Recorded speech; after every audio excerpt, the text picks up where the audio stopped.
Secretary ज़राअत जनूबी पंजाब साकिब अली ने लोधरा का दौरा किया। मज़ीद जानते हैं डॉक्टर काज़िम अब्बास बलोच की इस रिपोर्ट में। सेक्रेटरी ज़राअत जनूबी पंजाब साकिब अली अतील ने लोधरा का दौरा किया। सेक्रेटरी ज़राअत जनूबी पंजाब साकिब अली अतील ने दीगर अफसरान के हमरा महकमा ज़राअत के तहत लगाए गए कपास के नुमाइशी प्लाट्स का मुआयना किया।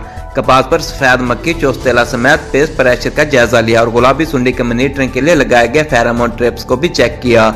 सेक्रेटरी ज़राअत जनूबी पंजाब साकिब अली अतील का इस मौके पर कहना था कि हवा चलने और दर्जा हरारत में इजाफे की वजह से कपास की फसल पर चोस्तेले का हमला कम हो गया है। अलबत्ता जिन खेतों में तेले का हमला नुकसान की माशी हद से बढ़ चुका हो और पौधे का ऊपर वाला तीसरा हिस्सा भी हमले से मुतासिर हो तो इन खेतों में महकमा ज़राअत की माहिरीन की सिफारिश करदा जहर का सिर्फ एक स्प्रे किया जाए। भिंडी और बैंगन पर तेले और सफेद मक्खी के तदारक के लिए स्प्रे करे। IPM प्लाट्स के करीब इन फसलात का तजयीन खात्मा किया जाए ताकि कपास को सफेद मक्खी, तेले और वायरस के हमले से बचाया जा सके।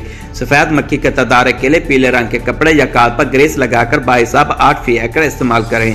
केलों को रेजर चलाकर तोड़ें, पौधे के निचले हिस्से पर मिट्टी चढ़ाएं। गुलाबी सुंडी के तदारक के लिए IPM प्लाट पर फिल फॉर BP रोप्स लगाएं, जबकि इन कीड़े की मॉनिटरिंग के लिए फेरामोन ट्रैप्स 4 फी एकड़ लगाएं। कैमरा टीम के साथ डॉक्टर काज़िम अब्बास बलोच, राज न्यूज़ लोधरा।